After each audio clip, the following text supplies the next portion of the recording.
In the dusty heart of New Mexico, a broken-down motorcycle is about to change two lives forever.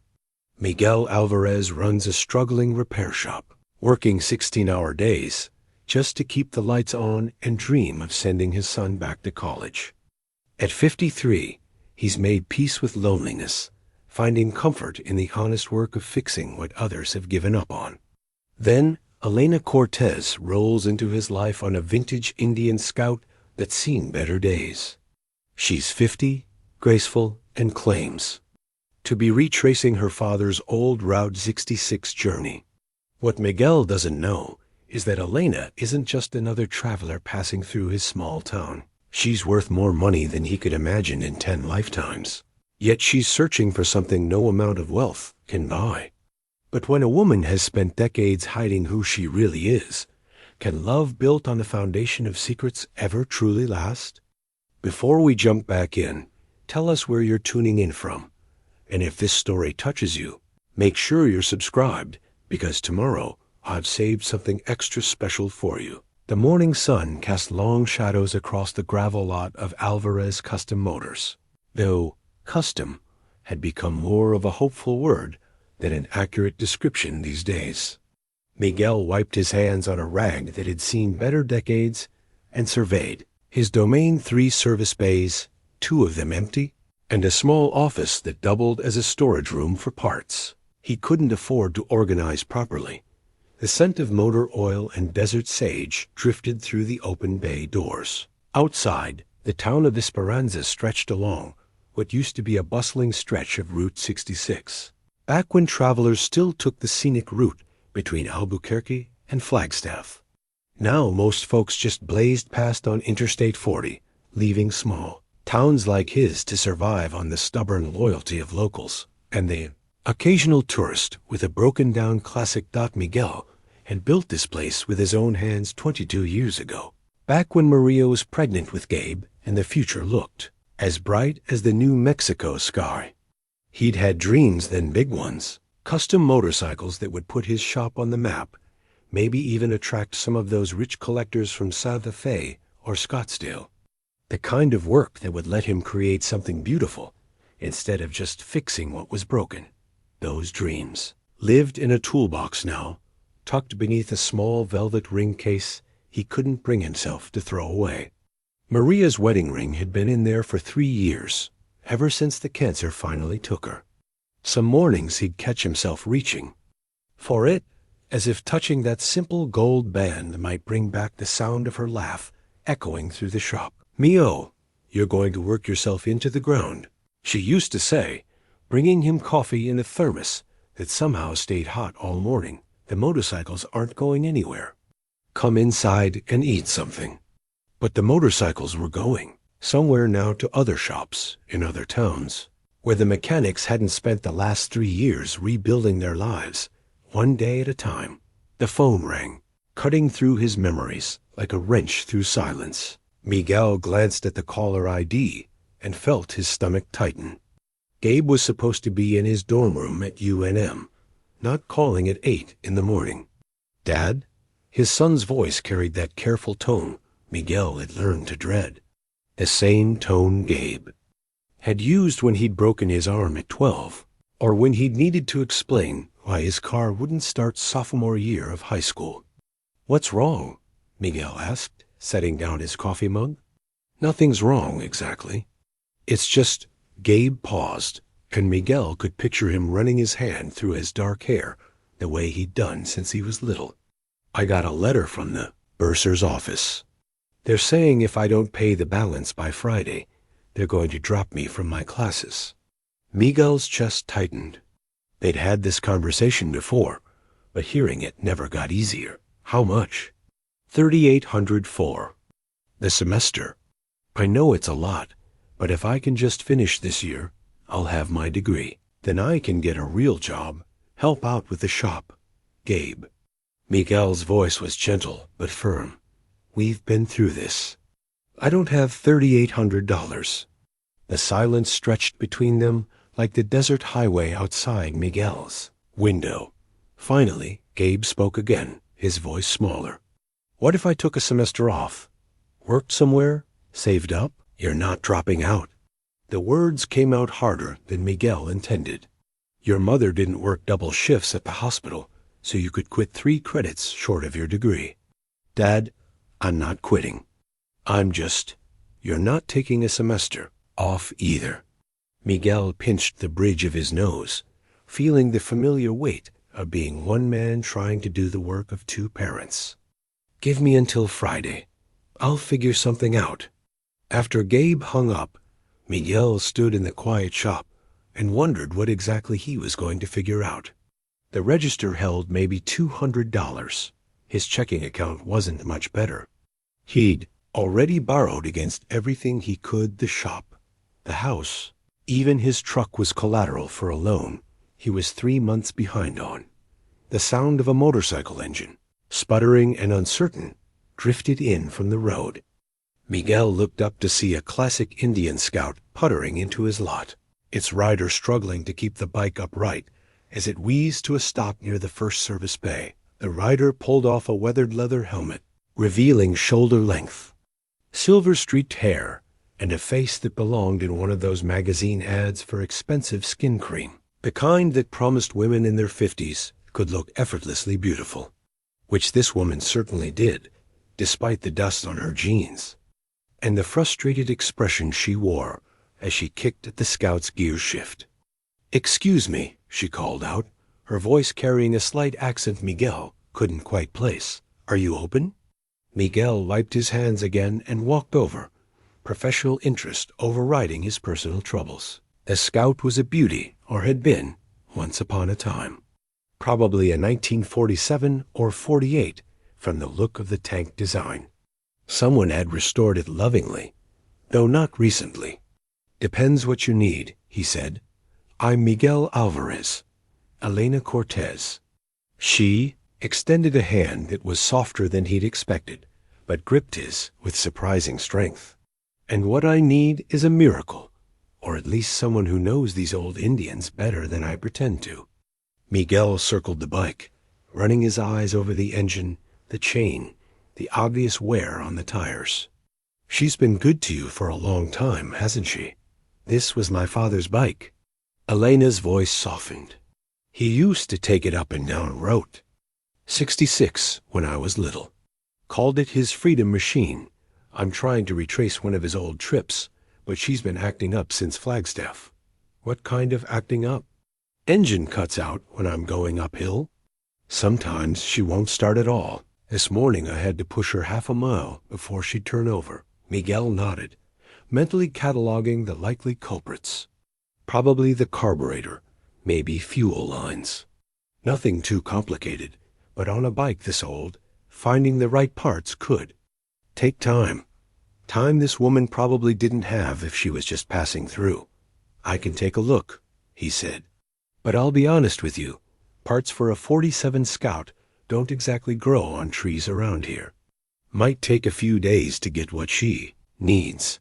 Elena glanced around the shop, taking in the organized chaos of a working man's life. Her gaze lingered on a framed photo of Miguel, Maria, and a younger Gabe posed in front of a gleaming Harley-Davidson Miguel had built from the ground up. The bike was long gone now, sold to pay for Maria's medical bills, but the photo remained.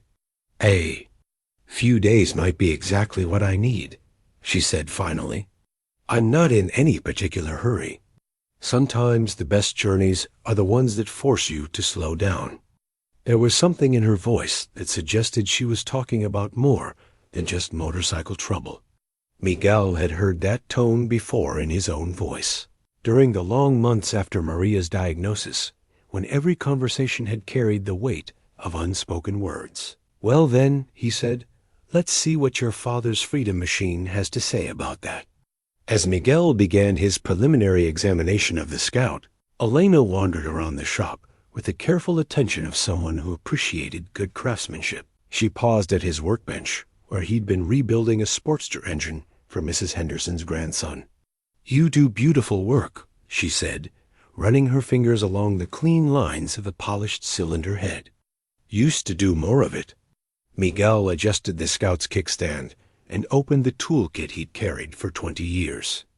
These days it's mostly oil changes and brake pads. Not much call for custom work in a town this size. That's a shame. Work like this deserves to be seen. Miguel glanced up at her, surprised by the genuine appreciation in her voice. Most people looked at motorcycle engines and saw grease and noise. Elena was studying his work the way someone might examine a painting in a museum. Your father taught you about bikes? A little. Mostly he taught me about loving something enough to take care of it properly. Elena pulled a folded piece of paper from her jacket pocket, a road atlas page, worn soft with handling. This was his route. Albuquerque to Kingman, hitting every small town and scenic overlook along the way. He used to say the interstate would get you there faster, but Route 66 would get you there changed. Miguel examined the map, noting the careful annotations in faded ink. Someone had marked gas stations, diners, points of interest. The kind of planning that came from someone who understood that the journey mattered as much as the destination. Esperanza's on here, he said, pointing to a small star near their location. Desert Rose Cafe, Elena read from the notation. Best green chili cheeseburger in New Mexico, though I think the cafe's been closed for years. 10 years, Miguel confirmed. But Rosa Mendez still makes the best green chili cheeseburger in New Mexico. She just does it out of her food truck now, parks it at the gas station on weekends. Elena smiled, and Miguel noticed how it transformed her face. The careful, guarded expression she'd worn since arriving relaxed into something warmer, more genuine. Would you mind if I stayed in town while you work on the Scout? I passed a little motel coming in, the Desert Inn. Cleanest rooms between here and Gallup, according to Carol, who runs it. Though that's not saying much. It'll do. I've stayed in worse places. Elena folded the map carefully and tucked it back into her jacket. How long do you think the repairs might take? Miguel considered the question. Truthfully, he could probably have the Scout running properly within a day or two. But something about Elena's story, the careful way she'd spoken about her father, the worn map, the suggestion that she wasn't in any hurry made him think she might benefit from slowing down even more than she realized. Hard to say without getting into the engine, he said. Could be a few days. Could be a week, depending on what I find and how long it takes to get parts shipped in. That's fine. I haven't had a real break in longer than I can remember. As Elena gathered her riding gear and prepared to walk to the motel, Miguel found himself watching her with professional curiosity mixed with something else he wasn't quite ready to name. She moved with the confidence of someone accustomed to being in control, but there was something carefully constructed about her composure, like she was playing a role she'd practiced until it felt natural. Elena, he called as she reached the edge of his lot. If you're going to be in town for a few days, you should know Rosa parks her truck at the gas station tomorrow around noon. Green chili cheeseburgers worth the wait. Thank you. She paused, looking back at him with an expression he couldn't quite read. It's been a while since anyone gave me directions to anywhere. After she left, Miguel returned to the Scout and began his examination in earnest. The engine was indeed having carburetor problems, but nothing catastrophic. The kind of issue that came from a well-loved machine that hadn't received proper attention in recent months. As he worked, he found himself thinking about Elena's careful composure, her obvious education, the expensive cut of her riding leathers despite their worn appearance. Everything about her suggested money, but not the flashy kind he occasionally saw when wealthy tourists stopped for gas. Elena's wealth, if that's what it was, seemed like something she wore quietly, carefully. Like she was used to hiding it. Miguel had learned not to ask too many questions about his customers' stories. People came to him with broken machines and complicated lives, and his job was to fix what he could and mind his own business about the rest. But as he adjusted the Scout's carburetor and felt the engine respond with a satisfied purr, he couldn't shake the feeling that Elena Cortez was carrying more than just her father's memories on this journey. The question was whether she was running toward something or away from it. And why? For the first time in 3 years, Miguel found himself hoping she might stick around long enough for him to find out. Miguel stared at the envelope in his hands, though he'd already read the contents 3 times. The letterhead was official, bureaucratic, and unforgiving. University of New Mexico Office of Student Accounts. The words blurred together after the first paragraph, but the bottom line remained crystal clear. Gabe had until Friday to pay $3,847 or face academic suspension, 3 credits short of his mechanical engineering degree. The paper trembled slightly as Miguel set it on his workbench next to the Scout's carburetor. Thursday afternoon. That gave him exactly 18 hours to produce money he didn't have for a son who deserved better than a father who couldn't provide it. He'd spent the morning on the phone with parts suppliers, banks, and anyone else who might extend credit to a man whose collateral was already spoken for.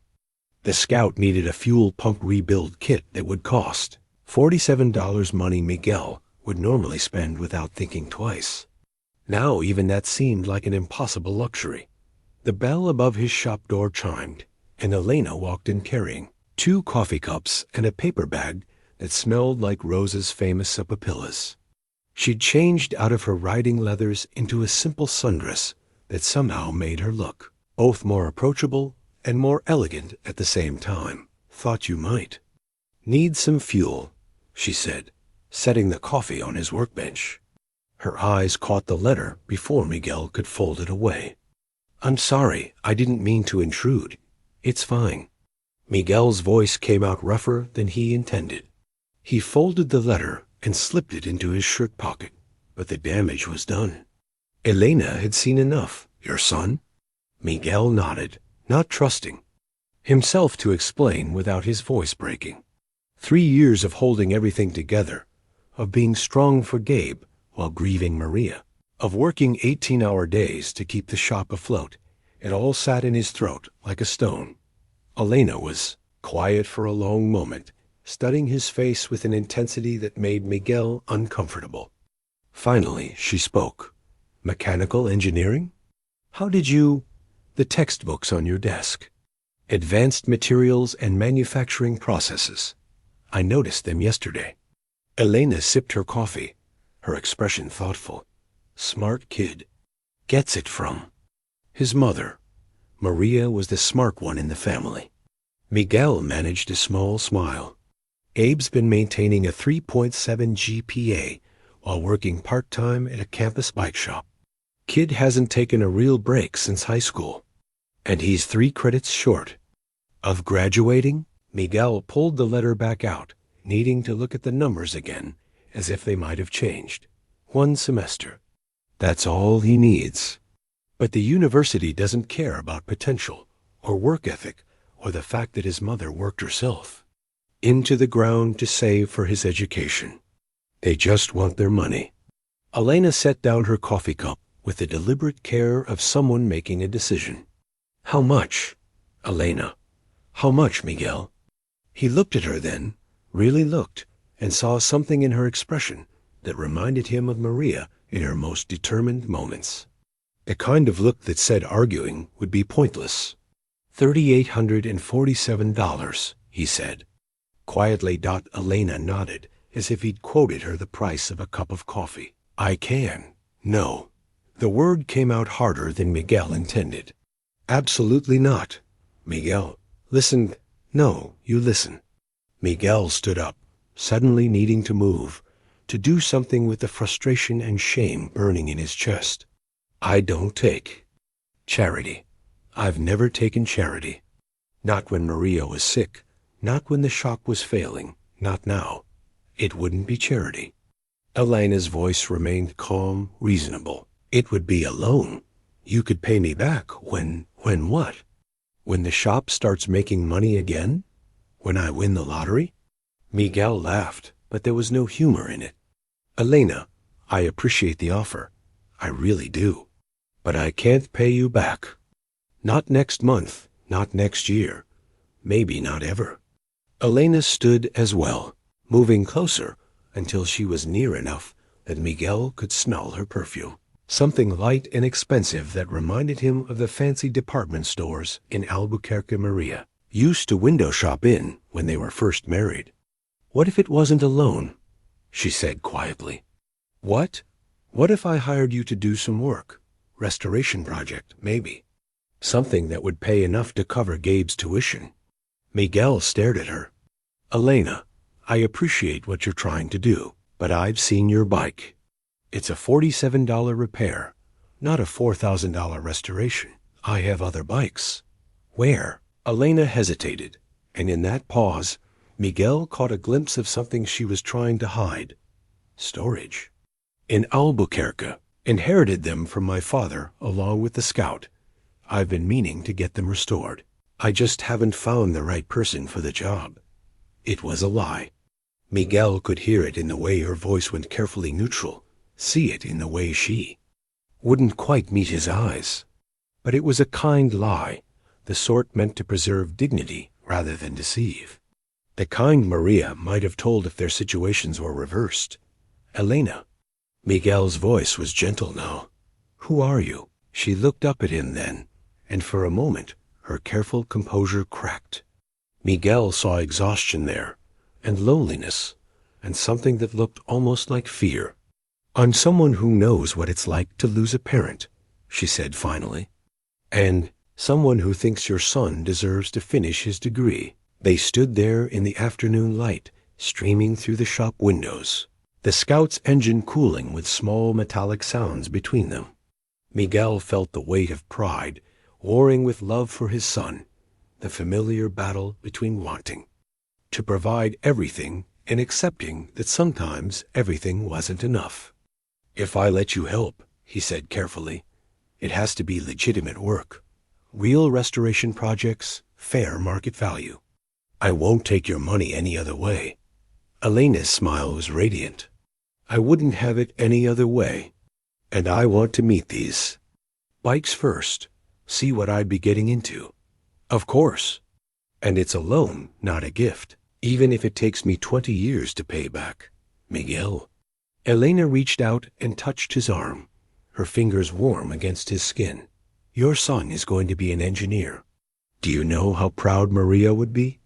The stone in Miguel's throat finally broke loose, and he had to turn away before Elena saw the tears in his eyes. When he turned back, she was studying the letter again, her expression businesslike. We'll need to wire the money tonight to make the Friday deadline, she said. I can arrange that. And we should drive to Albuquerque this weekend, so you can. Look at those other bikes. Miguel nodded, not trusting his voice. Elena folded the letter and handed it back to him, then picked up her coffee as if they'd just discussed the weather. How's the Scout coming along? She asked. Should have her running by tomorrow afternoon. Miguel's voice was steady again, though his hands still shook slightly as he returned to his workbench. Fuel pump needed rebuilding, but she's got good bones. Like her owner, Elena said quietly. Miguel looked up, startled by the affection in her voice. Elena was watching him with an expression he couldn't quite read, part admiration, part something deeper that made his chest tighten in a way that had nothing to do with Gabe's tuition bill. Elena, he said, I don't know how to thank you. Don't thank me yet. Wait until you see how much work those other bikes need. She stayed while Miguel finished adjusting the Scout's carburetor, asking intelligent questions about the engine and sharing stories about riding with her father when she was younger. As the afternoon wore on, Miguel found himself relaxing in her presence, the weight of financial panic slowly lifting from his shoulders. When Elena finally left to make arrangements for the wire transfer, Miguel called Gabe. Dad? His son's voice was cautious, hopeful. Pack your bags, Mio. You're staying in school. The silence on the other end of the line stretched for so long Miguel thought the call had dropped. Then he heard Gabe's shaky breathing. How did you? I found some work. Good work. The kind your mother would have approved of. Dad, I love you. I love you too, son. Now go study. Engineers don't make themselves. After hanging up, Miguel sat alone in his shop as the sun set over the New Mexico desert. For the first time in 3 years, the future looked like something he might actually want to see. And Elena Cortez, with her mysterious generosity and careful secrets, was somehow at the center of it all. Miguel arrived at the shop Saturday morning to find Elena already there, sitting on the hood of her rental car with a simple cell phone pressed to her ear. Not a smartphone like Gabe carried, but one of those basic models that looked like it belonged in a gas station convenience store. "I understand the urgency," she was saying, her voice carrying an edge Miguel hadn't heard before. "But I'm unavailable for the next 2 weeks. Handle it without me." She ended the call with more force than the little phone probably required, and slipped it into her jacket pocket. When she noticed Miguel watching, her expression softened back into the easy smile he'd grown accustomed to. "Work?" he asked, unlocking the shop door. "Former work. Some people have trouble understanding the concept of a vacation." Miguel didn't press, though something about her tone suggested it wasn't entirely true. In his experience, people who could afford to disappear for 2 weeks without consequence usually weren't the type to carry bargain phones and stay at the desert inn. "Coffee's already made," Elena said, following him inside. "And I brought breakfast burritos from Rose's truck." "You've been busy. Couldn't sleep. I'm not used to places this quiet." Miguel glanced at her as he started his morning routine, checking the scout's progress, organizing tools, reviewing the day's work. Elena seemed genuinely content to watch him work, asking thoughtful questions about his process and listening to his answers with the attention of someone who actually cared about the details. "Where do you usually sleep?" he asked, beginning the scout's final adjustments. "Cities, mostly. Hotels where the ice machine hums all night and traffic never stops." Elena perched on a clean section of his workbench. "This is the first place I've stayed where I could actually hear myself think. That can be dangerous." "How so?" Miguel paused in his work, considering how to explain something he'd learned during the long months after Maria's death. "Sometimes the noise is what keeps you moving forward. When it gets quiet, you start remembering things you've been trying to forget." Elena was quiet for a long moment. "What kinds of things?" "Conversations you should have had, chances you didn't take, people you let down." Miguel tightened a connection on the scout's fuel line. "After Maria died, I couldn't stand the quiet. Used to keep the radio on all night, just to have something else to listen to besides my own thoughts. And now I figure the quiet's not going anywhere. Might as well make peace with it." Elena's cheap phone buzzed against her leg, but she ignored it. "Tell me about Maria." Miguel's hands stilled on his tools. People usually avoided asking direct questions about his wife, tiptoeing around her memory like it might shatter if handled too roughly. Elena's straightforward request was somehow both startling and refreshing. She was a nurse at the regional hospital, worked pediatric oncology. Miguel resumed his work, finding it easier to talk while his hands were busy. Toughest job in the building, but she said sick kids needed someone who still believed in happy endings. Sounds like she was good at it. The best. Parents used to request her specifically. Kids would ask when Nurse Maria was coming back. Miguel smiled at the memory. She had this way of making everyone feel like they were the most important person in the room, even me, after 20 years of marriage. Elena's phone buzzed again. This time she pulled it out, glanced at the screen, and powered it off entirely. "Important call?" Miguel asked. "Not important enough." Elena slipped the phone back into her pocket. "What would Maria think of you helping a stranger with motorcycle problems?" "She'd probably say I was being too suspicious and ask why I hadn't invited you for dinner yet." The words were out before Miguel realized what he'd said. Elena looked up, surprised, and Miguel felt heat rise in his neck. He wasn't sure when casual conversation had turned into something that felt dangerously close to flirtation. "Is that An invitation? Elena asked, her voice carefully neutral. Miguel straightened up, meeting her eyes directly. Would you like it to be? Yes. The simple answer hung between them like a challenge. Miguel had expected deflection, maybe polite interest. Elena's directness left him momentarily speechless. Good, he managed finally. Because Rosa's burritos are fine for breakfast, but I make a mean carne adobada. Deal, but I'm bringing wine. You don't have to, Miguel. Elena's voice was gentle but firm. Let me contribute something. Please. He nodded, understanding that this was about more than just wine. Elena seemed to need to feel useful, to contribute rather than simply receive. Miguel recognized the impulse. It was the same one that made him struggle to accept her help with Gabe's tuition. The Scout's engine turned over on the first try, purring with the satisfied sound of a machine that knew it was properly cared for. Elena clapped, genuinely delighted, and Miguel felt a pride that had nothing to do with mechanical skill. She sounds beautiful, Elena said, ready for whatever Route 66 can throw at her. Miguel wiped his hands on a clean rag. Want to take her for a test ride? Elena's face lit up. Together? If you trust my riding, I trust your everything. The comment was offhand, casual, but it hit Miguel like a physical blow. When was the last time someone had said they trusted him? When was the last time he'd felt worthy of that trust? They spent the morning riding through the desert outside Esperanza, the Scout running smoothly beneath them as they traced the old highway through landscape that seemed to stretch forever. Elena rode behind Miguel, her arms around his waist, her laughter mixing with the wind when he opened up the throttle on the straight stretches dot at lunch.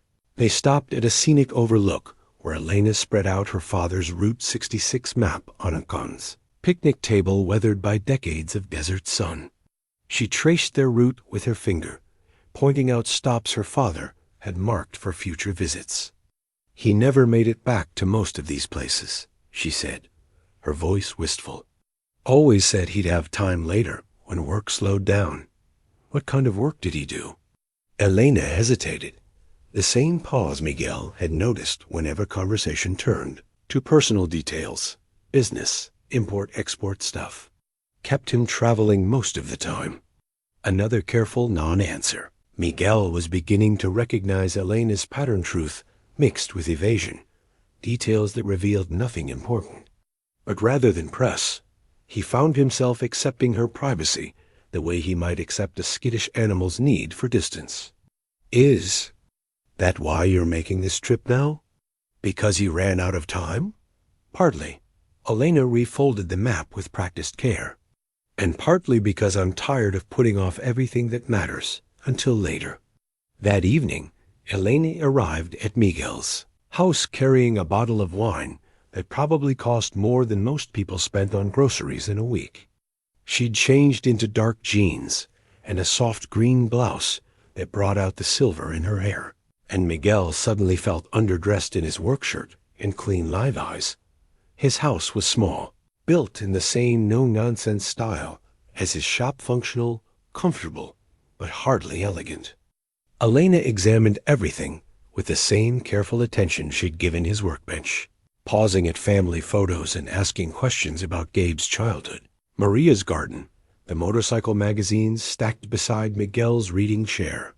This feels like home, she said, accepting a glass of the wine she'd brought. It's not much. It's honest. Elena settled into Maria's old chair as if she belonged there. I can tell people have been happy here. Over dinner, Elena shared stories about her father that felt more genuine than her careful answers about work. She described a man who'd been physically absent, but emotionally present, who'd sent postcards from every trip and called every Sunday, no matter what time zone he was in. He used to say that traveling taught him the difference between being busy and being alive, she said, helping Miguel clear dishes. I think I'm just beginning to understand what he meant. And what's the difference? Elena was quiet while she rinsed plates, considering her answer. Being busy is about filling time. Being alive is about making it matter.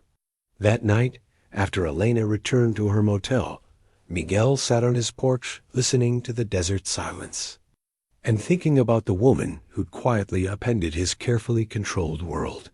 There were still questions about her mysterious work calls, her expensive wine, her ability to produce $4,000 without apparent strain. But for the first time in years, Miguel found himself more interested in the future than the past. Miguel's office had always been more of a storage room than an actual workspace, boxes of old invoices stacked on every surface, parts catalogs dating back to the Clinton administration, and somewhere beneath it all, a desk he hadn't seen the top of in months. Elena surveyed the chaos Monday morning with the expression of someone facing an interesting challenge. "When's the last time you could actually work in here?" she asked, pulling a dusty manual for a 1987 Kawasaki from a pile near the door. "Define work," Miguel said, embarrassed by the mess. "I can usually find what I need, eventually." "That's not the same thing."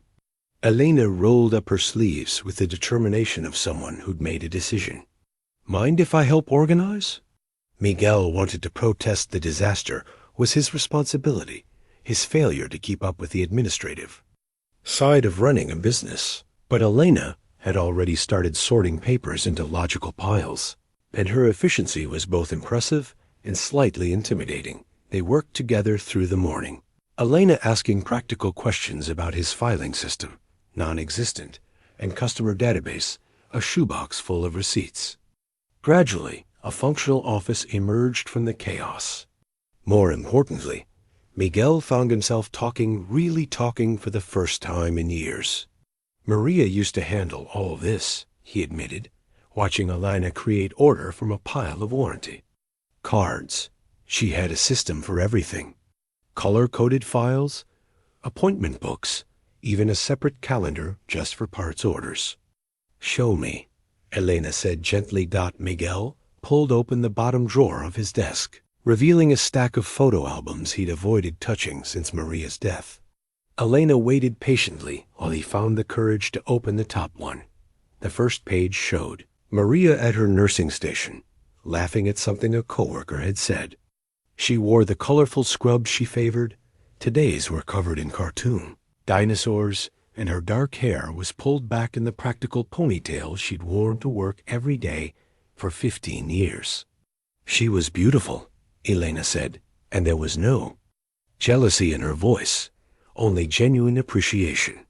Miguel turned the page. Maria and baby Gabe in the hospital, both of them looking exhausted but radiant. Maria teaching toddler Gabe to ride a tricycle. The three of them at Gabe's high school graduation, Maria's pride visible from across the auditorium. "Look at this," Elena said, pointing to a photo of Miguel and Maria standing beside a custom chopper he'd built for a customer in Santa Fe.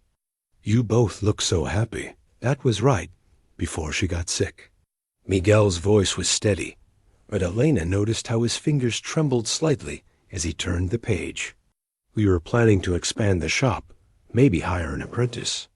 Had all these dreams about what we'd do when Gabe graduated college." "Tell me about the dreams."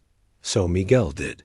He told Elena about the custom bike competitions he'd wanted to enter, the vintage restoration business he'd planned to develop, the workshop he'd imagined building behind the house where he could teach Gabe everything he knew about engines and craftsmanship. Elena listened without trying to fix anything or offer empty comfort. She simply witnessed his memories, holding space for his grief without trying to diminish it.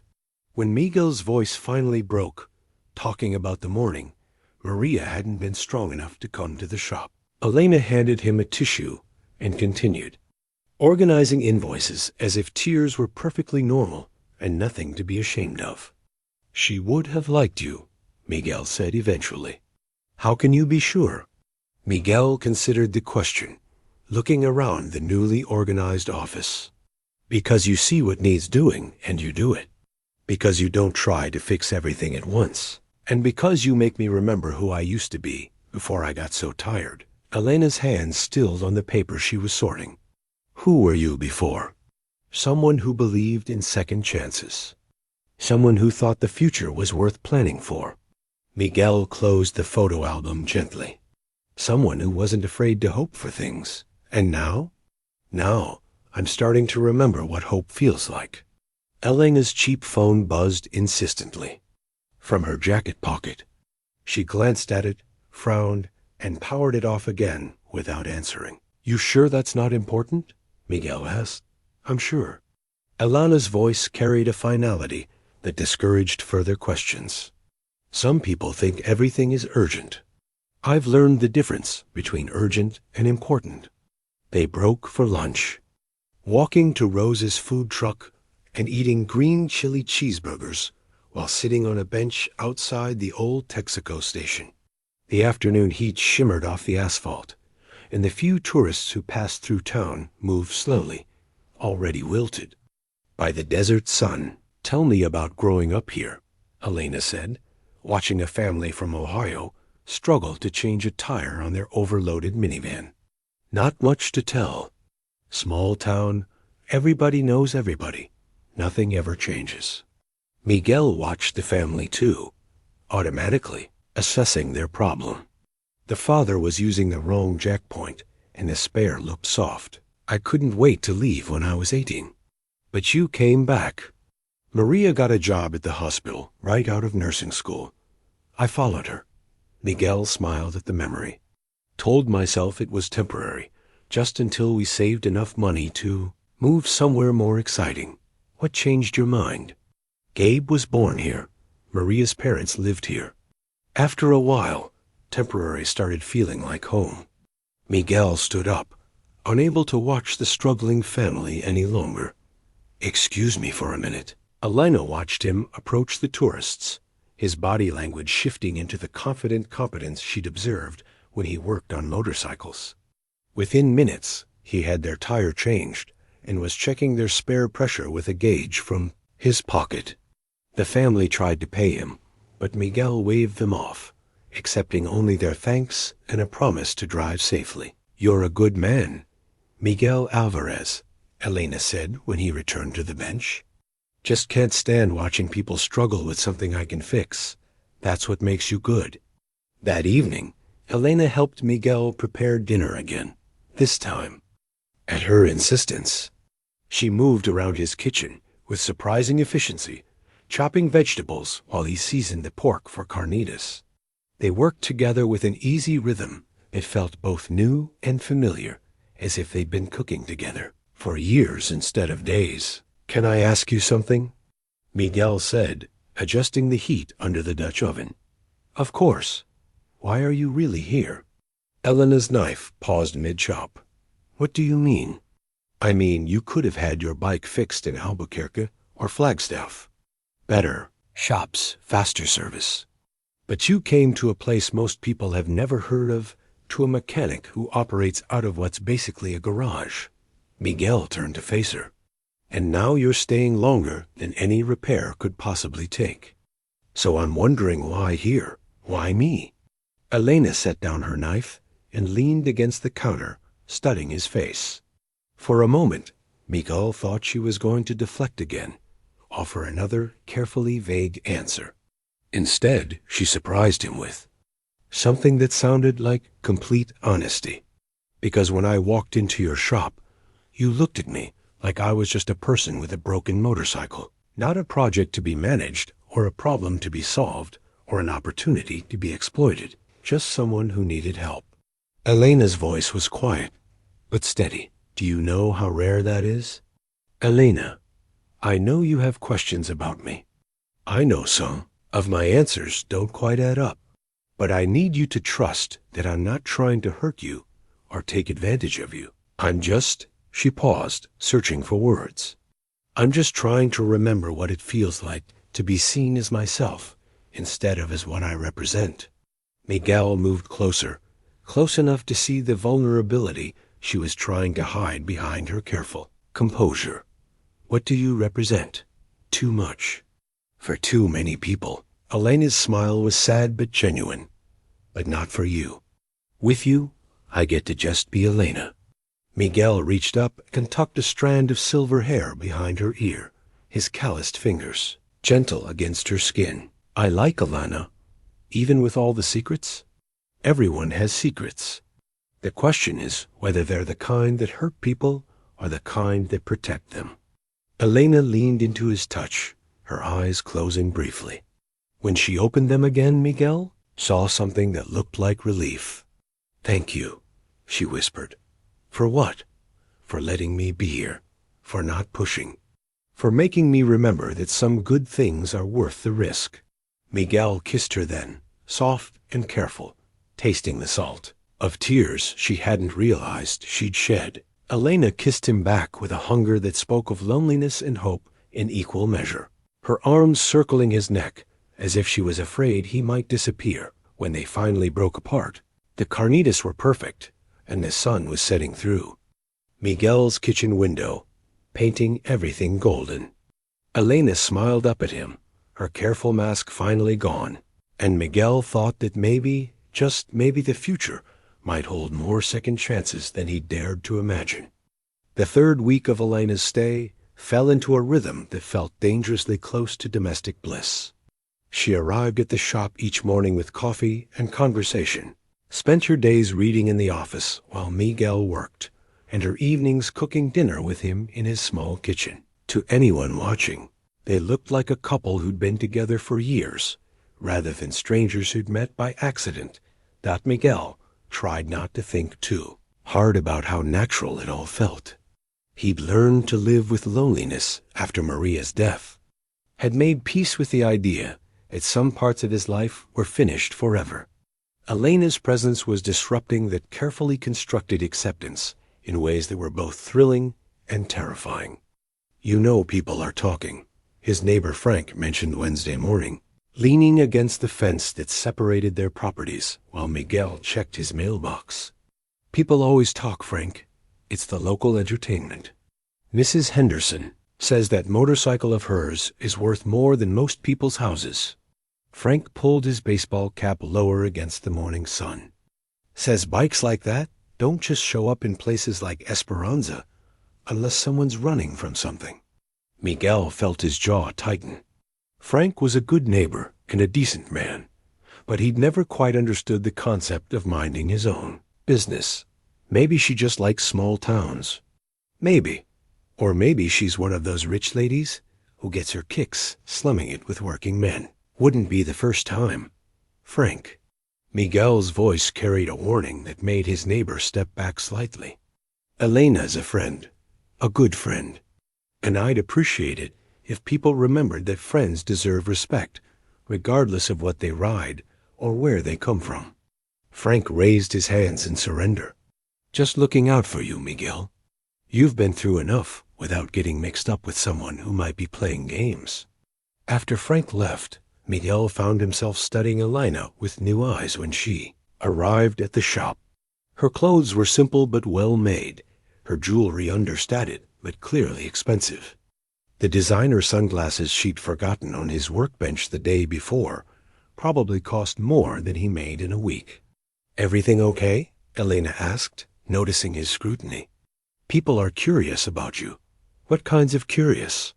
Miguel hesitated, then decided on honesty, the kind that wonders what a woman with a $40,000 motorcycle is doing in a town where most people drive 20-year-old pickups.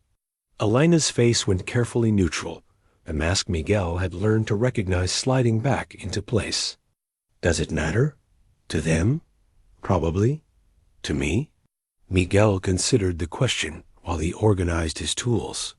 I don't know yet. They worked in silence for a while, the easy companionship of the morning strained by unspoken questions. Elena read her book something about sustainable business practices that seemed oddly specific for casual vacation, reading while Miguel performed routine maintenance on Mrs. Rodriguez's ancient Buick. Around noon, Elena's cheap phone rang. She glanced at it, frowned, and stepped outside to answer. Through the open bay door, Miguel could hear fragments of her conversation words, like acquisition and board meeting and fiduciary responsibility. That didn't match her story about being between jobs. When she returned, Elena looked tired, in a way that had nothing to do with physical exhaustion. "Work again?" Miguel asked. "Former work. They're having trouble accepting my resignation. Must have been an important job." Elena sat on the edge of his workbench, her legs swinging like a child's. "Important to some people, not so much to me." "What kind of work was it?" "The kind that looks impressive on paper and feels empty in practice." Elena's voice was bitter. "Lots of meetings, lots of money, lots of people who think your value is measured by your net worth." Miguel wiped his hands on a rag, studying her face. "Is that why you left?" "Partly. Also because I was tired of being valued for what I could provide instead of who I am." Elena's smile was sad. "Sounds pathetic, doesn't it? Poor little rich girl complaining about having too much money." "Sounds lonely," Miguel said gently. Elena looked up at him, surprised by his understanding instead of judgment. "It is. Haven't had a real conversation with anyone in months, maybe years, who wasn't trying to get something from me." "What about your family?" "What family?" Alana's laugh held no humor. "My father worked himself to death, and my mother died when I was 12. No siblings, no children, no close relatives who aren't more interested in inheritance than relationship." Miguel felt something shift in his chest, a protective instinct he hadn't experienced since Gabe was small. Elena's carefully constructed independence suddenly looked less like confidence and more like survival. "That's why you're here," he said, understanding flooding through him. "You're not running away from something. You're looking for something." "Maybe." Elena slipped off the workbench and picked up her book, but Miguel could tell she wasn't really seeing the pages. "Or maybe I'm just tired of being alone." That afternoon, they drove to the Overlook where they'd shared lunch the previous week. Elena brought her father's map again, but instead of planning routes, they sat in comfortable silence watching hawks circle in the thermal updrafts above the desert. "Miguel," Elena said eventually, "what would you do if money wasn't an issue?" "You mean if I won the lottery?" "I mean if you never had to worry about money again. If you could do anything, be anything, what would you choose?" Miguel considered the question seriously. "Build bikes, I guess. Not for customers who want chrome and noise, but for people who understand that a motorcycle should be art as much as transportation. Maybe teach young mechanics the old techniques that are getting lost to computerization." "You could do that." "With what capital?" "A shop like that would require serious investment equipment, space, materials, and it would take years to build a reputation." Elena was quiet for a long moment. "What if someone believed in your vision enough to invest in it?" "Elena, not as charity. As a business proposition. Someone who recognized quality and wanted to support it." Miguel turned to look at her, seeing something in her expression that made his pulse quicken. "Are we still talking hypothetically?" "I don't know. Are we?" Before Miguel could answer, Alana's phone rang again. This time she answered it immediately, her voice shifting into the crisp, professional tone Miguel had never heard her use. "I told you I'm unavailable for 2 weeks," she said, standing and walking away from the bench. "I don't care what the Tokyo office thinks about the timeline." Miguel couldn't hear the other side of the conversation, but Elena's body language grew increasingly tense as she paced near the edge of the Overlook. "No, David, you cannot make that decision without board approval," she said, her voice sharp with authority. "I don't care if I'm technically on leave. Some things still require my signature." She ended the call and stood with her back to Miguel for several minutes, her shoulders rigid with frustration. When she finally returned to the bench, her mask was firmly back in place, but Miguel could see the cracks around the edges. "Everything okay?" "Fine. Just people who don't understand boundaries." Elena sat down but didn't relax, her posture alert and defensive. "Where were we?" "You were talking about investing in hypothetical motorcycle shops." Elena managed a smile that didn't reach her eyes. "Right, hypothetical. They drove back to town in relative silence. The easy intimacy of the morning replaced by a tension Miguel couldn't quite identify. Elena seemed distracted, checking her phone repeatedly and responding to text messages with the rapid efficiency of someone accustomed to constant communication. "You know," Miguel said as they pulled into his driveway, "if you need to get back to your life, I understand.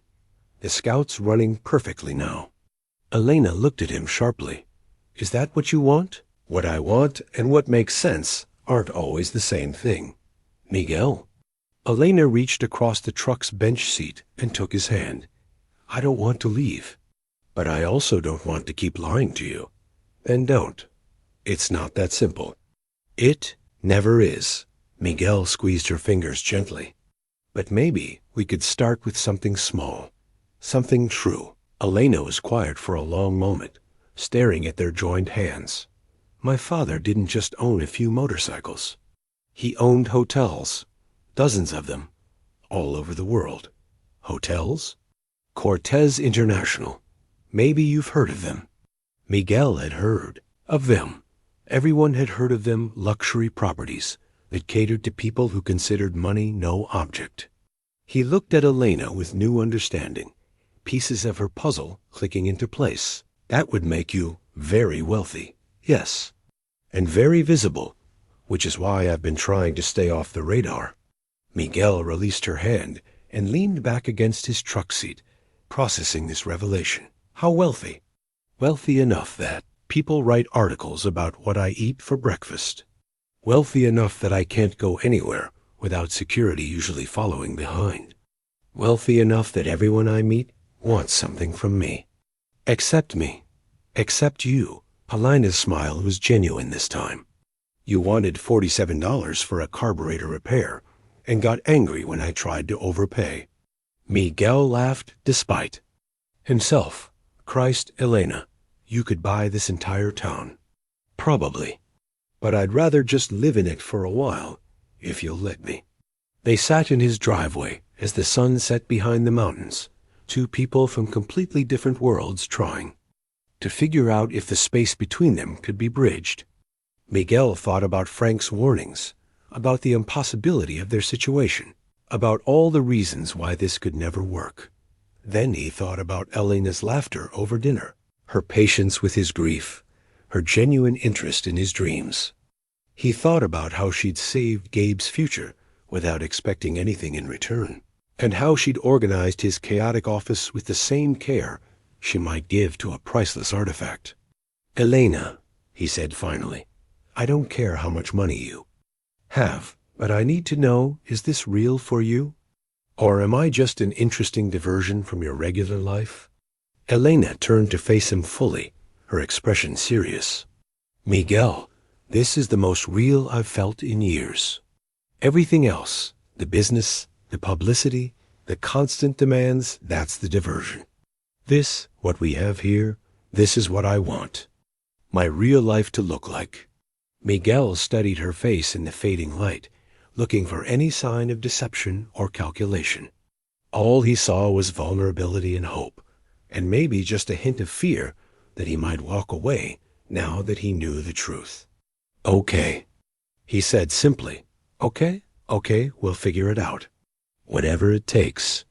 Elena's smile could have powered the entire town of Esperanza. Elena's revelation about her wealth should have changed everything, but somehow it changed nothing at all.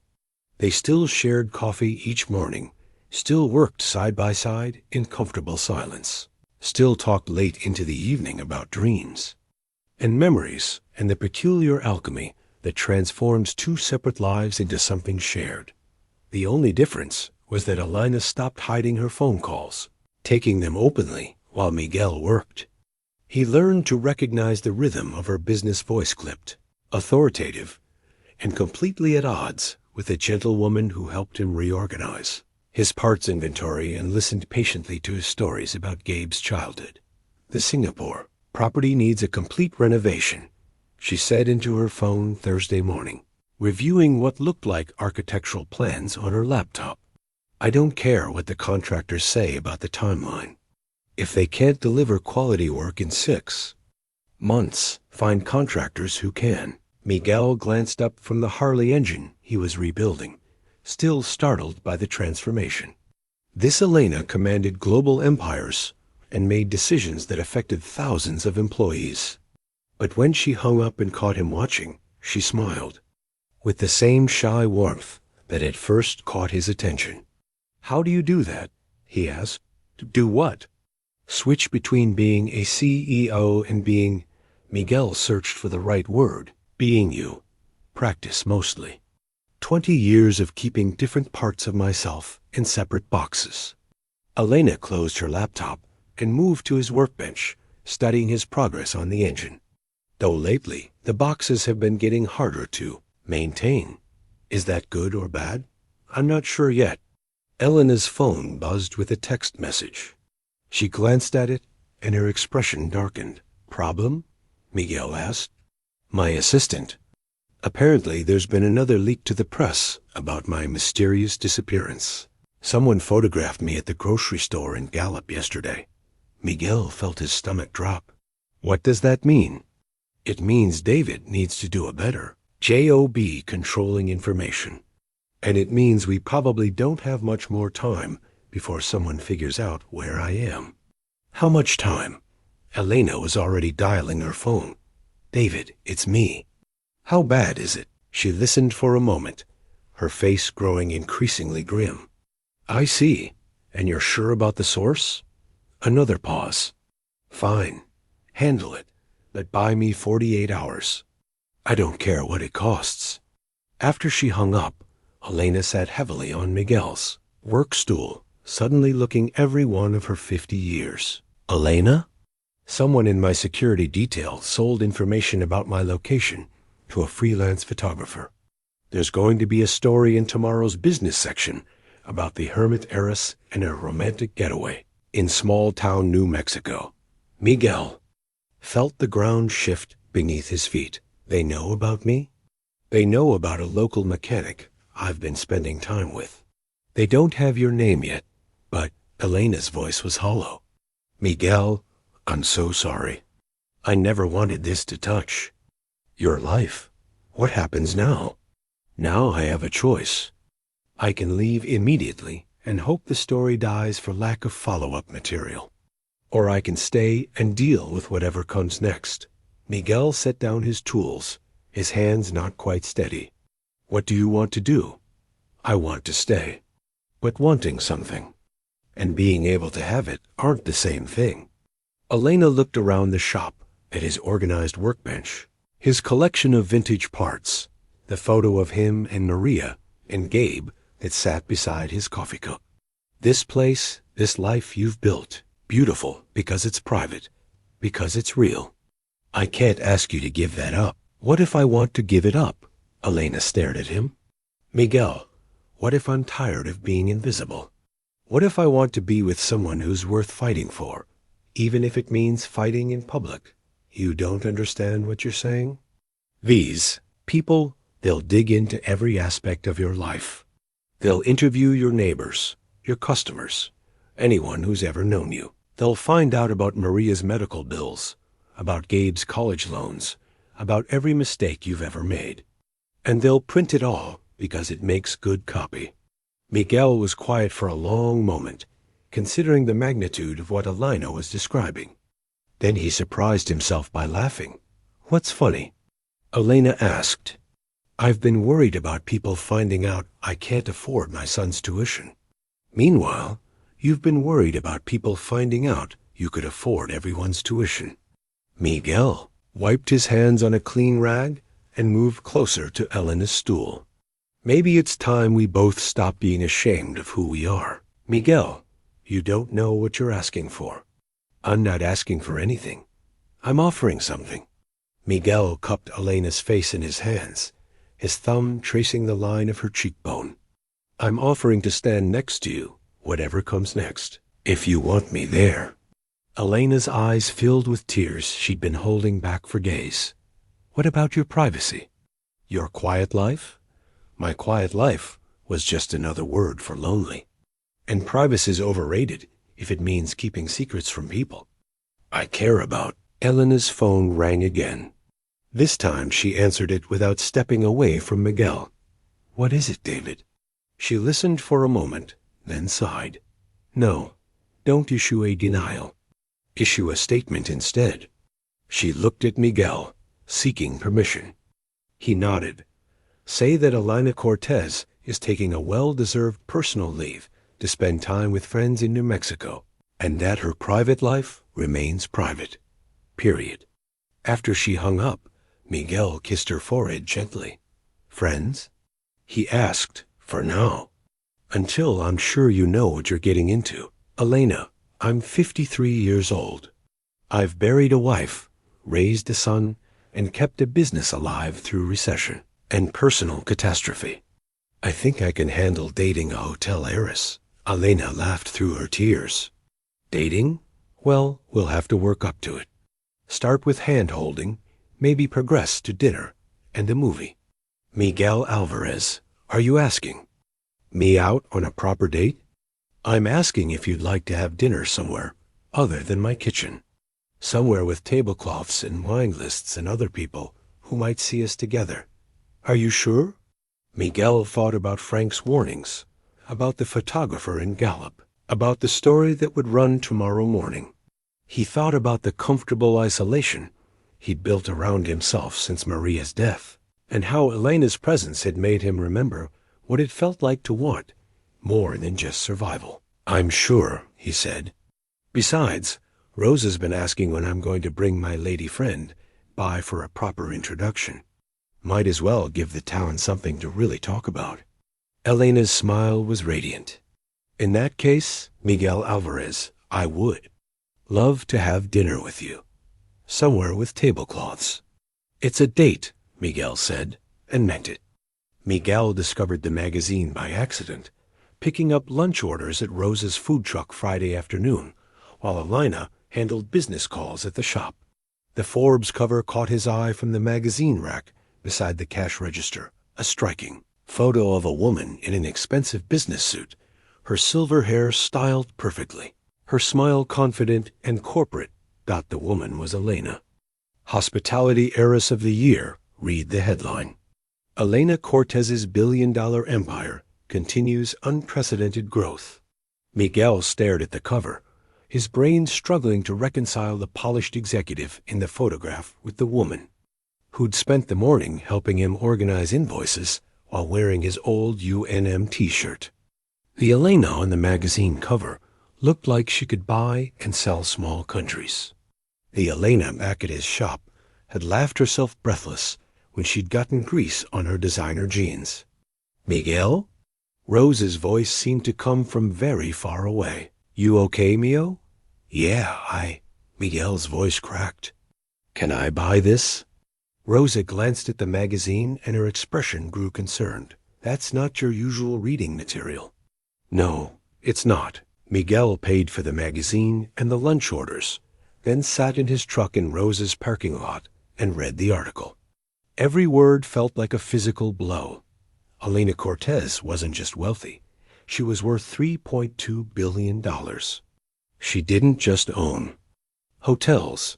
She owned hotel chains, restaurant groups, and real estate development companies across 6 continents.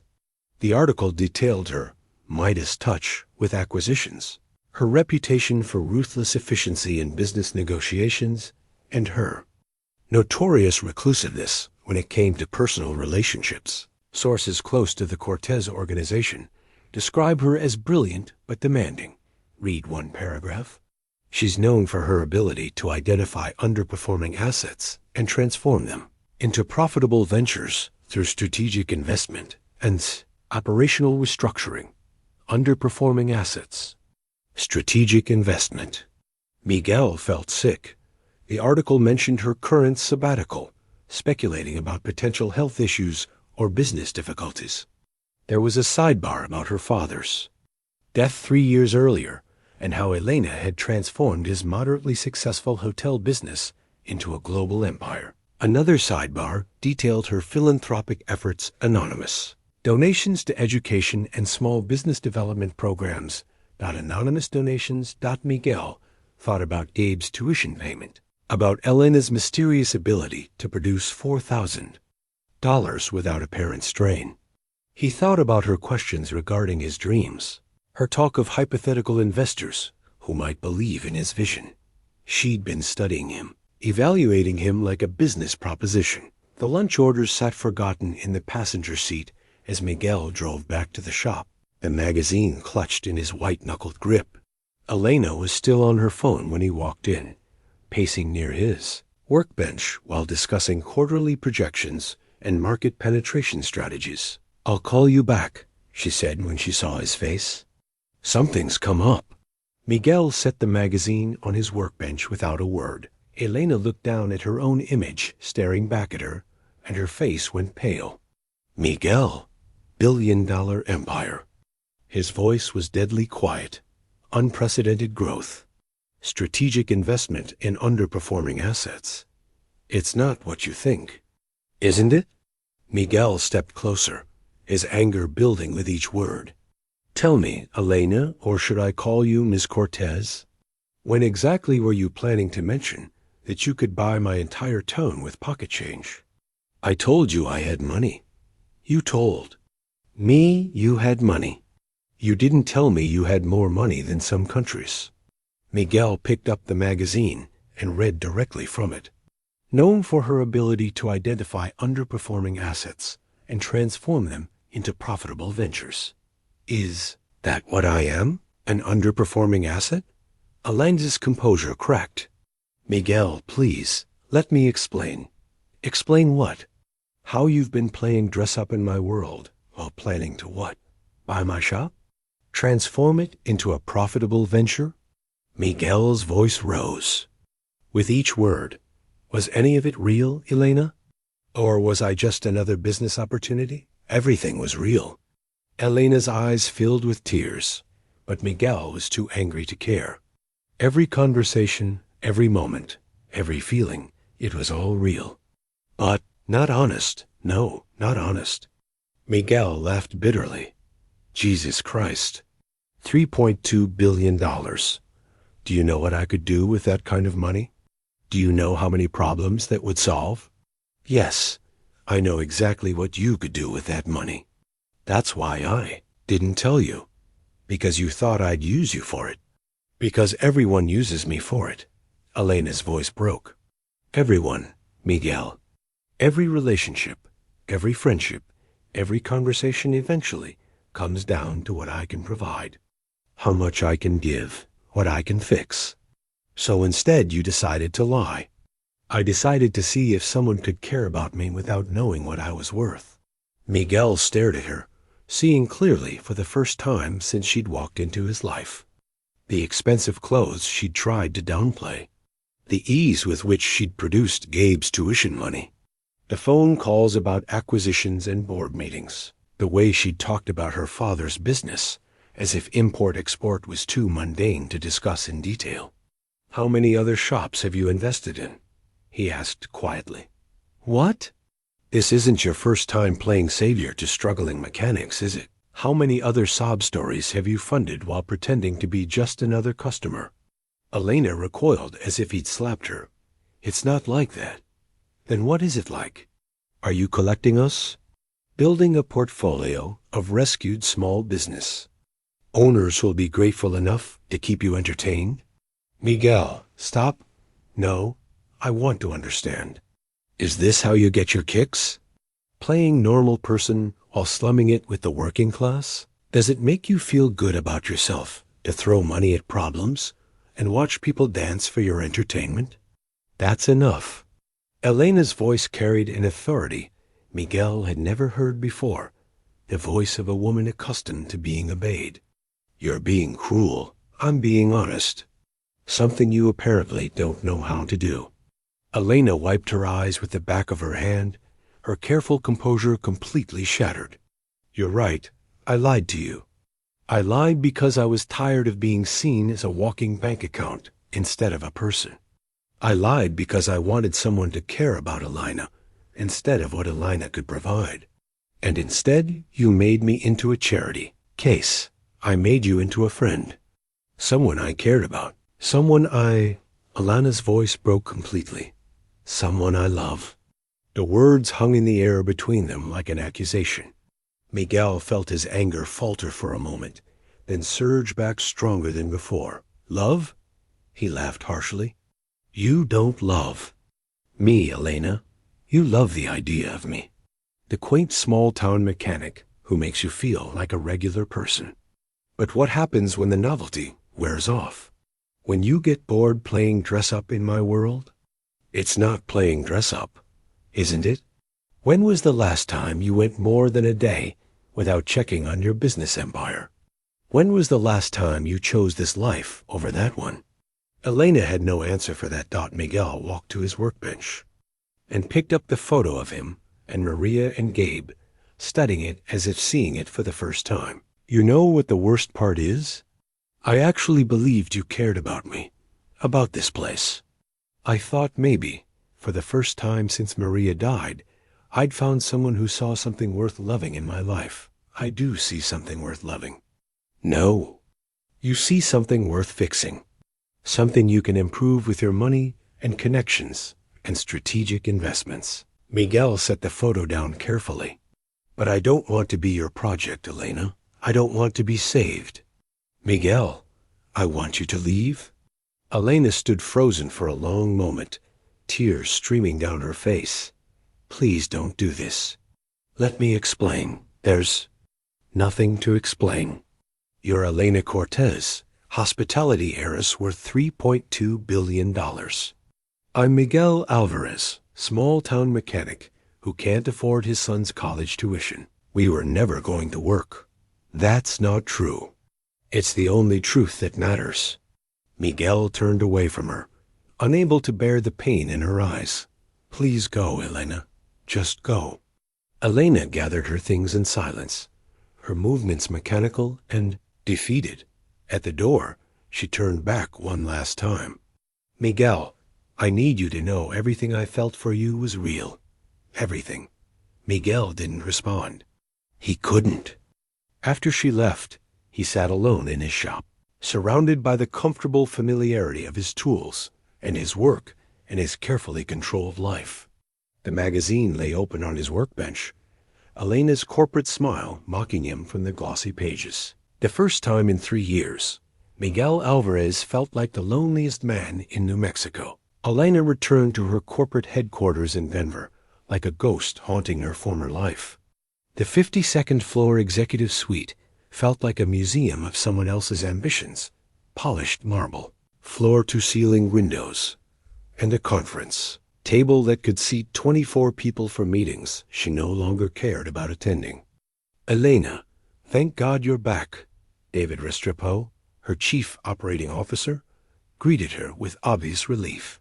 The Jakarta deal is falling apart. The Environmental Protection Agency is asking questions about the Phoenix development, and the board wants an emergency meeting about the quarterly projections. Elena stared at him as if he were speaking a foreign language. 3 weeks ago, these problems would have consumed her attention completely. Now they felt like elaborate games played by people who'd forgotten what actually mattered. Handle Jakarta yourself, she said, settling behind her desk. Tell the EPA will exceed all environmental standards by 20%, and schedule the board meeting for next week. I need time to think. David's eyebrows rose. In 15 years of working together, Elena had never delegated major decisions or postponed board meetings. Are you feeling all right? I'm fine. Elena opened her laptop and tried to focus on the stack of reports David had left for her review. The numbers, blurred together revenue projections, market analysis, competitive assessments. None of it seemed real anymore. Her assistant knocked and entered without waiting for permission, a habit that usually irritated Elena, but now barely registered. Ms. Cortez? I have the quarterly philanthropic budget review you requested. Elena glanced at the folder, remembering her promise to increase anonymous donations to small business development programs. The initiative had started as a tax strategy and evolved into something more personal over the years. Way to help people like Miguel without the complications of direct involvement. People like Miguel, who now knew exactly who she was and hated her for it. Cancel all philanthropic activities for this quarter, Elena said abruptly. Her assistant blinked. All of them?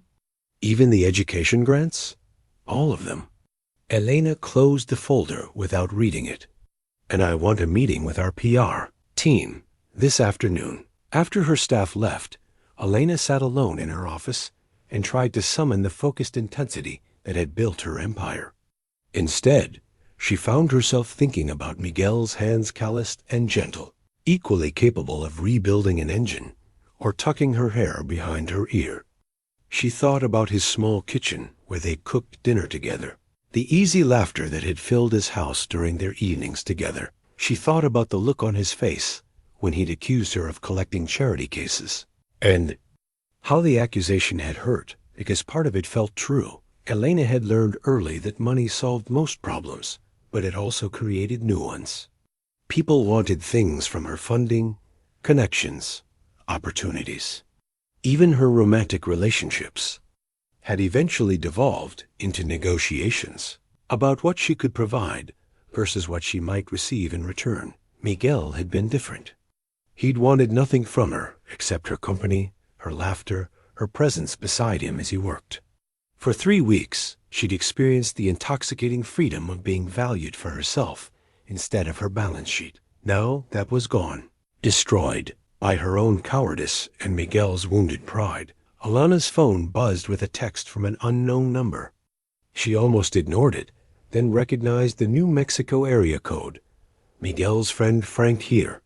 Got your number from Mrs. Henderson, who got it from Rosa, who says you're good people despite all the magazine nonsense.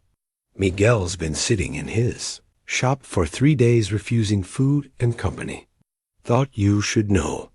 Elena stared at the message, her chest tightening with worry and guilt. She typed and deleted a dozen responses before settling on a simple, "Thank you for telling me." Frank's reply came immediately. That boy's been alone too long already. Don't let pride make it longer. That evening, Elena drove to her father's old house in the mountains outside Denver. She hadn't been there since his funeral 3 years ago, couldn't bear to face the memories it contained. But tonight she needed to remember who she'd been before Forbes. Covers and billion-dollar decisions. The house was exactly as her father had left it: cluttered bookshelves, faded photographs, and a desk covered with handwritten journals he'd kept during his traveling years. Elena found the journal she was looking for, dated from the year before his death, and settled into his reading chair by the window. Elena came by the office today, read one entry, written in her father's careful script.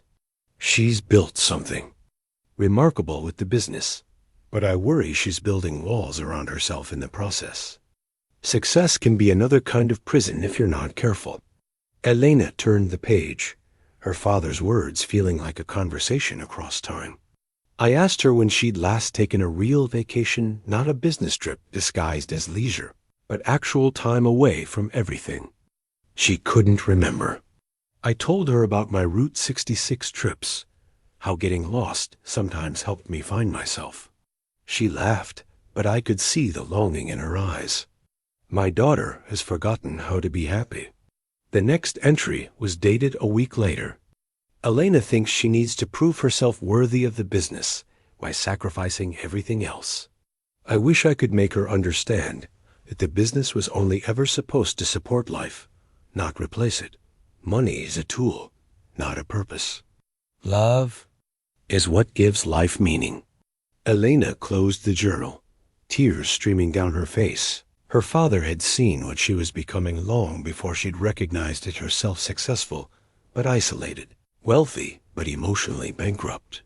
He'd left her his business empire, but more importantly, he'd left her a roadmap for finding her way back to herself. The Route 66 journey hadn't been about retracing his steps. It had been about following his advice to get lost so she could find herself, and she had found herself in Miguel's shop. In his kitchen, in his arms, she'd found the woman her father had hoped she could become. Someone who valued connection over acquisition, love over leverage. Now she had to decide whether that woman was worth fighting for. Elena spent the weekend reading her father's journals and making phone calls. First to David, giving him explicit authority to handle all day-to-day operations for the next month.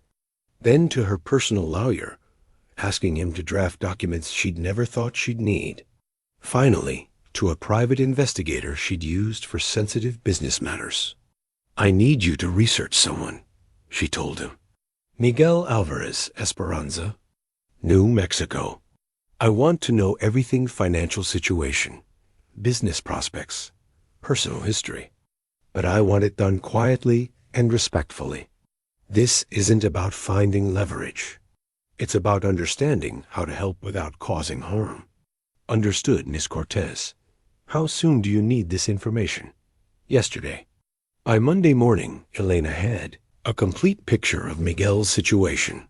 His shop was indeed struggling, surviving on routine maintenance and the occasional restoration project.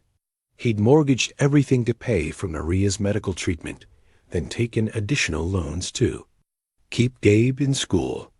His credit was stretched thin, but he'd never missed a payment or compromised his work quality. More importantly, everyone the investigator interviewed described Miguel the same way: honest, skilled, generous to a fault. He'd helped countless neighbors with automotive problems, often refusing payment. He'd donated his time to teach basic car maintenance at the local high school. When Mrs. Rodriguez couldn't afford brake repairs, he'd done the work for free and told her it was covered by a manufacturer's recall that didn't exist. Miguel Alvarez was exactly who he appeared to be: a good man trying to do right by his family and his community, held back only by circumstances beyond his control. Elena read the report twice, then locked it in her safe. Miguel's accusation about collecting charity cases stung because she'd helped other small businesses over the years. Always anonymously, always carefully structured to avoid the appearance of personal involvement. But those had been business decisions, strategic philanthropy designed to create positive publicity and tax advantages. Miguel was different. What she felt for him had nothing to do with strategy and everything to do with the way he'd looked at her when she'd walked into his shop, not as an opportunity or a problem, but as a woman whose motorcycle needed fixing. Elena picked up her phone and dialed a number she'd memorized but never used. "Gabe, this is Elena Cortez. I think it's time. We had a conversation about your father." Miguel was rebuilding a transmission when he heard the motorcycle pull into his lot. The sound of the engine, a deep, throaty rumble that spoke of careful maintenance and quality. Craftsmanship made him look up from his workbench. But it wasn't Elena returning. It was Gabe, riding a borrowed Kawasaki from the campus bike shop where he worked. "Dad?" Gabe pulled off his helmet and hung it on the bike's handlebars. "We need to talk." Miguel wiped his hands on a rag, studying his son's serious expression. Gabe had driven 4 hours from Albuquerque on a school night, which meant whatever was on his mind couldn't wait for the weekend. "Everything okay?" "Your classes?" "My classes are fine, thanks to Elena." Gabe stepped into the shop, glancing around as if seeing it differently than he had as a child. "She called me yesterday." Miguel's hands stilled on the rag. "She what?" "Elena called me. We talked for about 2 hours." Gabe leaned against the workbench where Elena had spent so many mornings watching Miguel work. "She told me what happened. About the magazine. About your fight. About how you asked her to leave." "Gabe, Dad, what the hell were you thinking?" Miguel stared at his son, shocked by the harsh tone. Gabe had inherited Maria's gentle nature along with her dark eyes.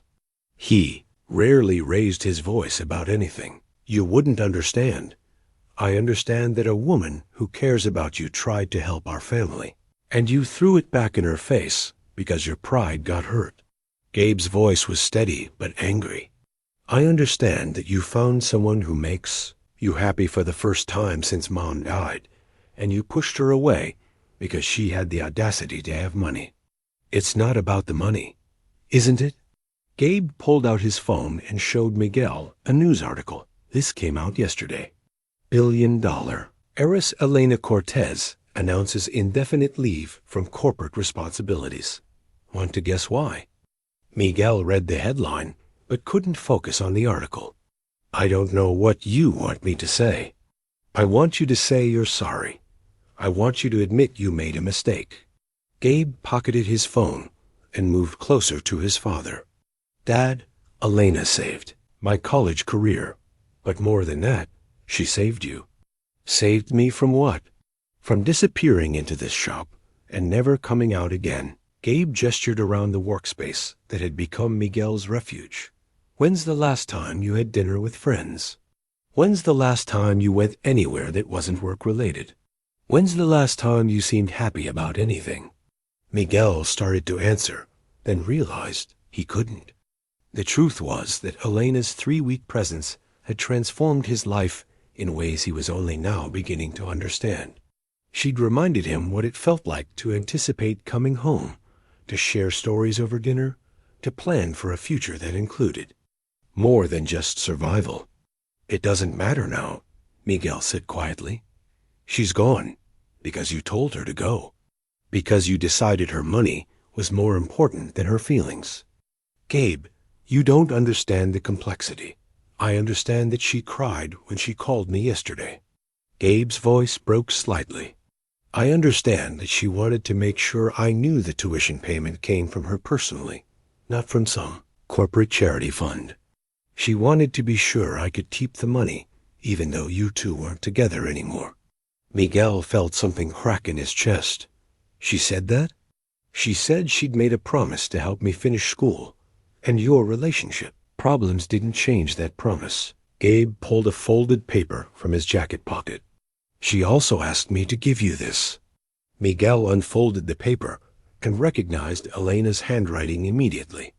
It wasn't a letter, just a simple note. I understand why you're angry, and I don't blame you for it. But I need you to know that loving you is the most honest thing I've done in years. Miguel stared at the note until the words blurred. When he looked up, Gabe was watching him with an expression Miguel remembered from childhood, the look Gabe wore when he was trying to solve a problem that seemed too big for him. Dad, can I ask you something? Miguel nodded, not trusting his voice. What would Mom say if she were here right now? The question hit Miguel like a physical blow. He could hear Maria's voice as clearly as if she were standing beside them. Mio, pride is a luxury we can't afford when love is offering itself freely. She'd tell me I was being an idiot, Miguel said quietly. Yeah, she would. Gabe smiled for the first time since arriving. She'd also tell you that good women are rare, and the reasons they love you matter more than the reasons they might leave. You? Miguel walked to his toolbox and opened the bottom drawer, pulling out the small velvet ring case he'd kept hidden there for 3 years. He opened it slowly, revealing Maria's simple gold wedding band. I've been carrying this around like some kind of talisman, he said, showing Gabe the ring. Like holding on to it would keep me connected to your mother somehow. Dad, but your mother isn't in this ring. Gabe, she's in the lessons she taught us about loving people despite their flaws. She's in the way she always chose kindness over pride, forgiveness over resentment. Miguel closed the ring box and slipped it into his pocket. Elena lied to me, yes. But she lied because she was afraid of being used, not because she wanted to use me. And I was so busy protecting my pride that I forgot the difference. So what are you going to do about it? Miguel looked around his shop at the tools Elena had helped him organize.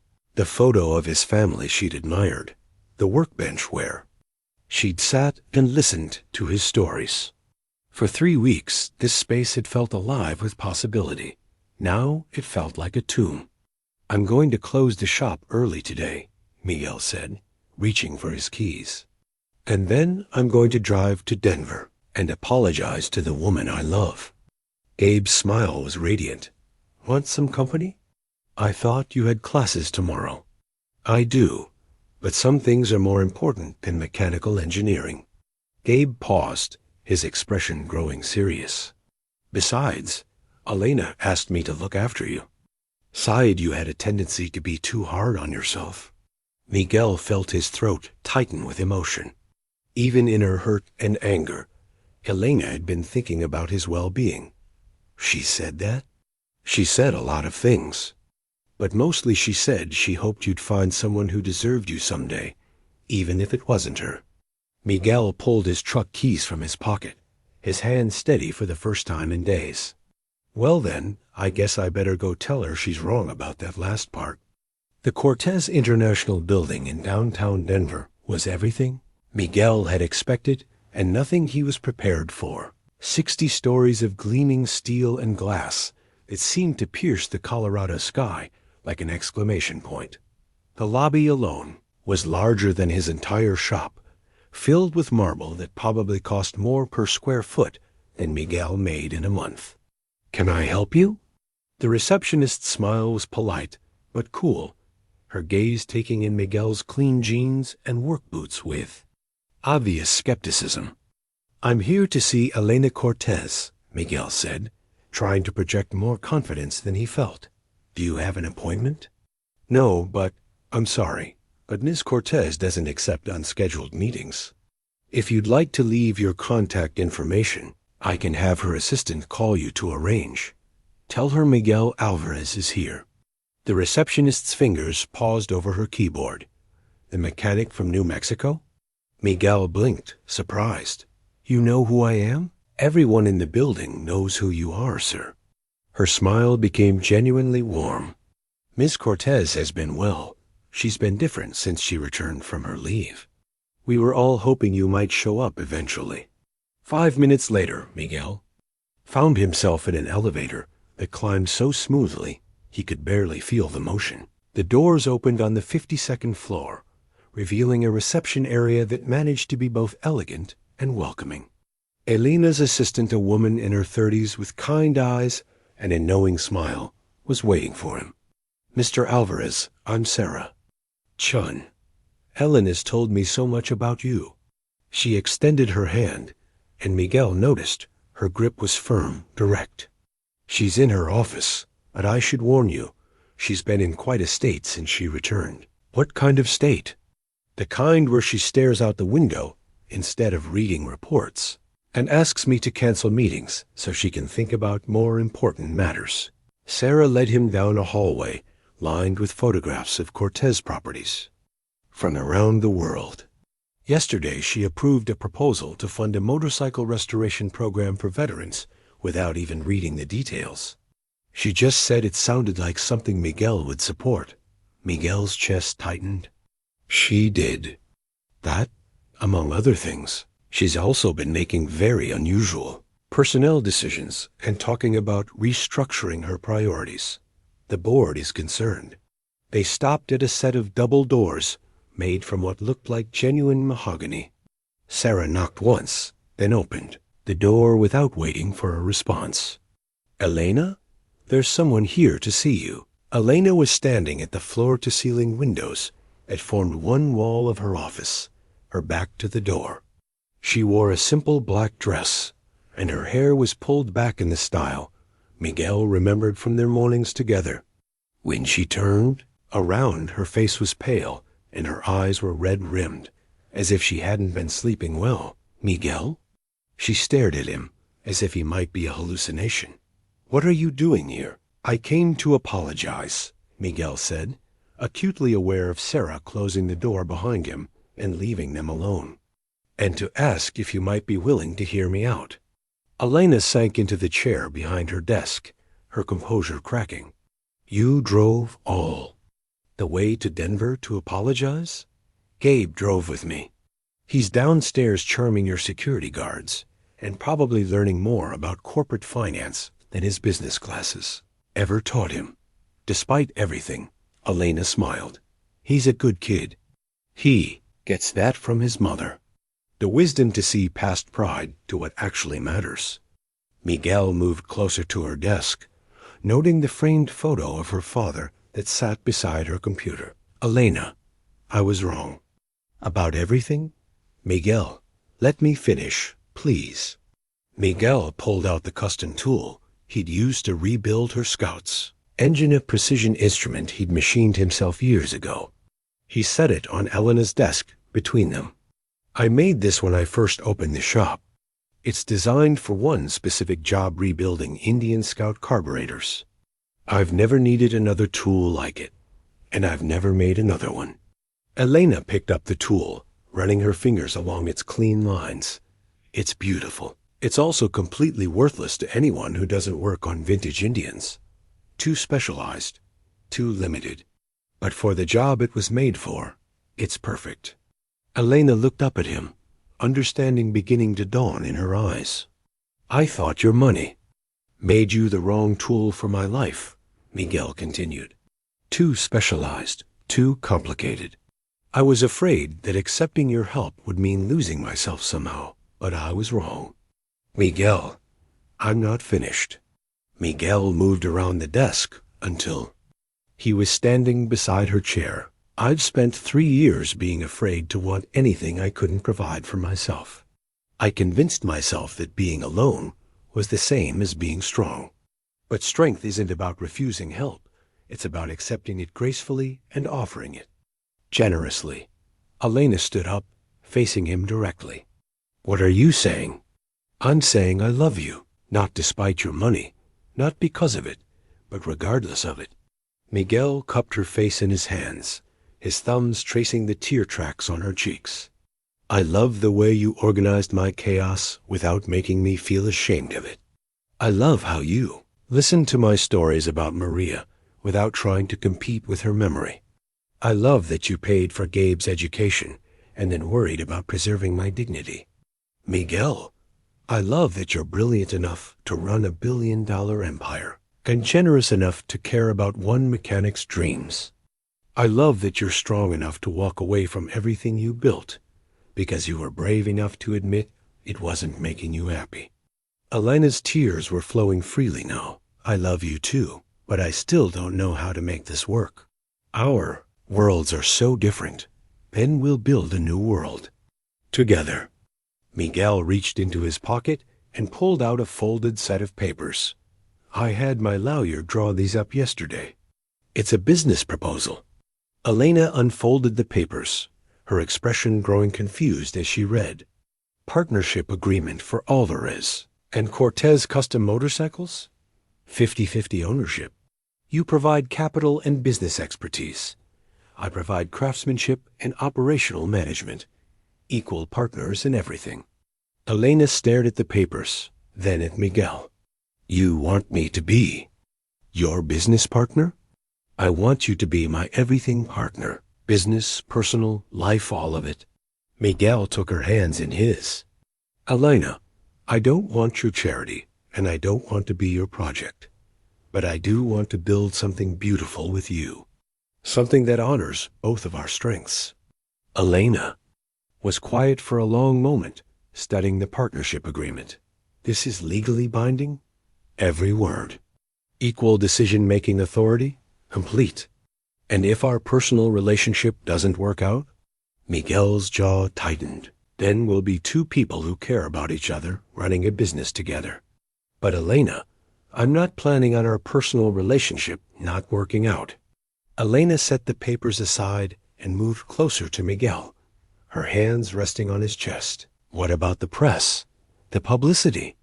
The fact that dating me means giving up your privacy? What about the fact that loving you means I get to wake up every morning next to the most extraordinary woman I've ever met? Miguel smiled. Besides, I checked with Rosa. She says the town's been boring since you left. A little publicity might be good for business. Elena laughed through her tears. Miguel Alvarez, are you proposing to me? Not yet. First, I want to be sure you'll say yes to being my partner. In everything. Elena stood on her toes and kissed him with all the hunger and hope and relief of two people who'd almost lost each other to pride and fear. When they finally broke apart, Miguel could see his future reflected in her eyes, complicated and challenging, and absolutely perfect. Yes, Elena whispered against his lips. To everything. To all of it. Yes. 6 months later, the sign over the shop read, Alvarez and Cortez Custom Motorcycles, in elegant lettering that managed to look both professional and welcoming. The building itself had been expanded, 2 additional bays, a proper office with actual filing systems, and a showroom that displayed the kind of custom work that attracted collectors from as far away as California and Texas. Miguel stood in the doorway of the original bay, watching Elena negotiate with a customer from Phoenix who wanted a complete restoration of his father's 1965 Harley Electra Glide. She wore jeans and one of Miguel's work shirts, her hair pulled back in a practical ponytail, but her voice carried the same authority Miguel had heard during her corporate phone calls. Mr. Patterson, I understand you're working with a budget, but quality restoration work requires quality materials, she was saying, her tone firm, but not unkind. We can certainly work within your price range, but I won't compromise on the integrity of the work. Your father's bike deserves better than that. The customer nodded, clearly impressed despite his initial skepticism about taking advice from someone who looked more like a garage manager than a business executive. Elena had that effect on people once they heard her speak about motorcycles or restoration work. Her obvious expertise overrode any preconceptions about what a billionaire heiress should look like. How's the schedule looking? Miguel asked when Elena finished the consultation and walked Patterson to his car. Booked solid through Christmas, Elena said, sliding her arms around Miguel's waist. Mrs. Chun's nephew wants us to build him a custom chopper for his graduation gift, and that collector in Santa Barbara is still interested in commissioning a replica of your 47 Knucklehead.